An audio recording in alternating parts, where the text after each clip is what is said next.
Aku kalau pergi caji, satu ayam aja aku order daripada dulu sampai sekarang. White peach oolong milk tea. Sebabnya, hang perasan tak kalau hang minum, bau dia wangi. Hang minum tu macam tenang saja.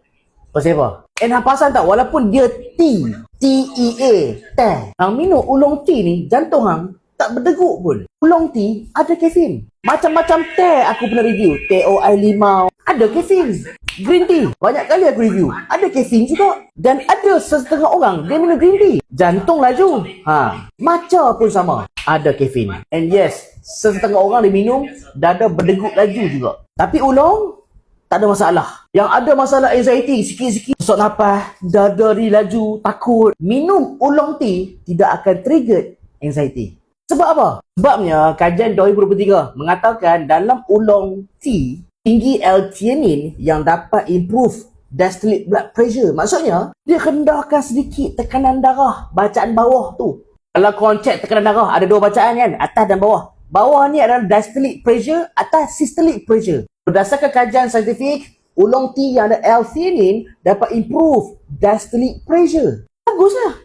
Naturally, dia kawal tekanan darah. Dan L-theanine ni yang tinggi dalam oolong tea, based on scientific research dia merangsang alpha brainwave dekat kepala otak kita. Apa maksud alpha brainwave? Otak kita ni ada 100 bilion sel otak. Semua sel ni akan bertindak balas bergantung pada keadaan hang. Contoh, hang tengah jawab soalan ke, hang tengah relax, tidur ayam, benda-benda tu akan membentuk brainwave. Secara asasnya manusia mempunyai 5 jenis brainwave: beta, gamma, alpha, theta, delta. Alpha ni adalah brainwave ketika hang relax, hang berzikir, hang ingat Tuhan. Kita panggil meditation.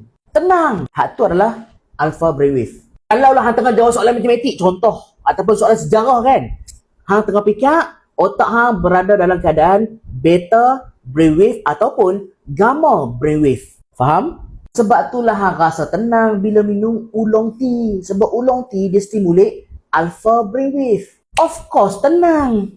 Dan sebab itulah bila hang minum oolong tea, jantung hang relax, tak berdeguk. And tekanan darah pun automatik akan jadi lebih cantik. Yalah, jantung kan slow. Logik akal. Tapi itulah, kalau nak tenang semata-mata sebab beli white peach oolong milk tea ni, mampu jugalah nak minum hari-hari. Dah lah segelas RM18. Aku adalah terscroll dan ternampak si Makno pernah review, super cute. Yang ni tak salah aku sweet peach oolong tea kot. Orang kita punya, orang Melayu, produk dia oolong tea weh. Mungkin aku boleh review dia punya tea.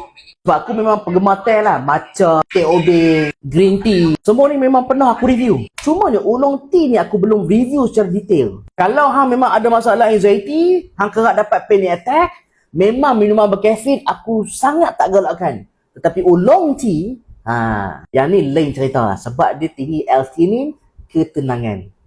Salib belum ni brand dia. Mungkin aku akan review nanti. Sebab dia 100% oolong tea. And dia bukan sebut teh. Hang nampak tak? Dia masih bentuk daun. Kita panggil loose leaf tea. Maksudnya, daun tu kurang proses. Kalau proses, dia jadi habuk. Ataupun powder. Ataupun bentuk seredak lah. Kalau seredak, maksudnya, nutrisi dalam teh kemungkinan rosak. Tapi hak ni, daun seketui-seketui.